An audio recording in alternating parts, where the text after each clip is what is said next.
Welcome to Chillin' 101. We hope this video helps. You start by ensuring Visual Studio Professional 2022 is installed with the workloads you need. Pick only core workloads to save disk space. Once done, sign in with your Microsoft account so your settings and licenses activate. Next, create a new project. Select the appropriate template, set the target framework and project location, and name your solution. This step establishes the project structure and dependencies, so you can compile and run quickly without missing components. Now you configure the IDE to match your workflow.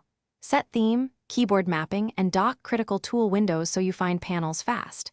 Then manage dependencies, open NuGet, add packages, and lock package reference versions to avoid build drift. When coding, rely on IntelliSense and code snippets to speed typing. Set breakpoints and use the debugger to inspect variables step by step.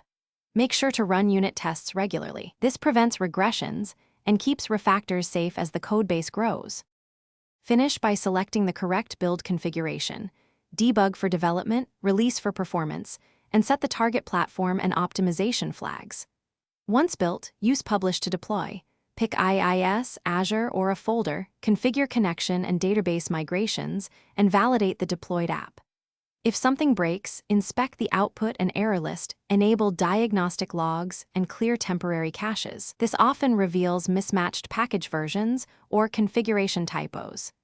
If errors persist, revert recent changes and run a clean rebuild to isolate the issue. Thanks for watching. Consider subscribing if we helped you.